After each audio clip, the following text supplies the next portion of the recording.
Hello and welcome to Transfermarkt TV. I'm Manuel, he's Stefan Bienkowski, and today's big topic is Evan Ferguson, the 18-year-old Brighton star, Irish national team player, 4 goals in 4 Premier League games to start the season, scores every 52 minutes. Stefan, quite a great prospect, it seems. Take us through the numbers. Yeah, Ferguson's such an interesting player in the Premier League. His numbers really do stand for themselves.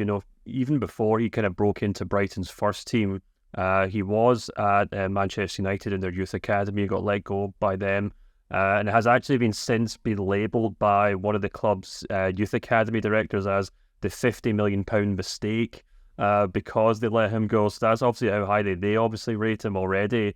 But in Brighton's youth ranks, he picked up 18 goals and 3 assists in 39 games. Was quickly called up to the first team by Graham Potter before he obviously moved on to Chelsea. And under De Zerbi, he's just kind of gone from strength to strength. Last season, he picked up 16 goals and 5 assists in 34 games, which is obviously incredible for a player of such a young age.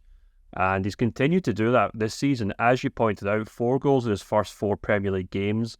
The only player who's actually picked up more shots on target than him in the Premier League this season is none other than a striker you may have heard of called Erling Haaland. I'm not sure. Who knows who he is? Third for shots on target, total shots. And this is all after he's actually hit the post twice in those 4 games. So, he could have done a lot more. But I think more than just, those incredible stats, I think what also really stands out for him is the type of player that he is. He's 6 foot tall. He comes across as a real penalty box striker. I wrote an article for Transfermarkt recently on him, and I kind of said he's a kind of callback to a previous era of those kind of classic number 9s. And as we know, and we've talked about a number of them on this channel over the last kind of 6 months, those kind of strikers are at a premium.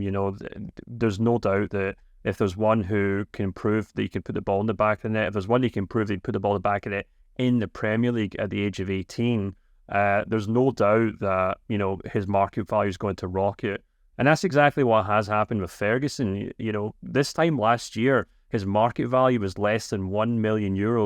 It now stands at €30 million, obviously after successive market value updates from our colleague Daniel Bosch. And, it's only, you could probably argue that's actually quite a conservative amount considering the rumours.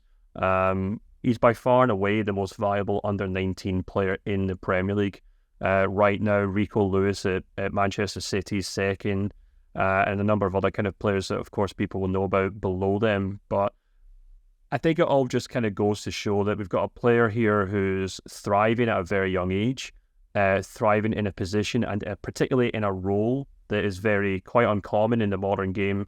And of course, he's doing it at a club like Brighton that have become very famous very quickly in recent years for kind of nurturing these young talents and eventually selling them on. Yeah, Brighton has become a little bit of a pipeline for the bigger clubs, right? So I guess with his market value at €30 million, and I doubt it's going to be there long, Stefan, because the next market value update are always around the corner. And I suspect he's going to go up significantly. What sort of club do you think is going to come for him? We know the striker market is very, very, very robust at the moment, right? So what are the clubs that will come in for him, and how much money is it going to take? Yeah, it'd probably be easier to round up the clubs that haven't been linked with him so far. Just about every kind of top 6 side in the Premier League has been heavily linked. Manchester United have been linked with potentially re-signing him. Of course, as I mentioned, he was a youth player in their books at once upon a time. Chelsea have been linked because Chelsea have been linked with everyone, as we know, in the transfer window. Manchester City have also been linked, but I think that's probably more speculative since they obviously have Alvarez and Erling Haaland. But I think the one that's probably worth bearing the most attention to is Tottenham. They've obviously moved on Harry Kane to Bayern Munich. They've still got Richarlison, but there's still question marks as to whether he will actually prove to be a long-term successor. And of course, with Ferguson kind of sitting right there waiting for a big move, you would think Tottenham would move sooner rather than later if they can to kind of pick him up. The question is whether or what it would take to sell him. Brighton, for all they have kind of proved to be a very amicable, negotiator in terms of, they don't really stand in the way of their players moving on. They do make sure that they actually get top price for them. And if you kind of go through their kind of recent sales and actually their record departures, which you can do on their profile page on Transfermarkt, I've got it open in front of me here. Of course, Moises Caicedo, who moved very recently, is the kind of record sale for 116 million. Then it's Cucurella for 65, Ben White for 58, McAllister for 42, Bissouma for 29, Trossard for 24, and so on and so on. There's two things that's worth bearing in mind there. People at the club, reports in England certainly seem to suggest that Brighton are well aware, or they certainly believe that in Ferguson they have a player who could break the British transfer record, which of course was kind of said by Harry Kane very recently, but also a player who could potentially break Brighton's own transfer record. And, of course, which would mean we're talking about the 116 million euro number that Caicedo kind of set up.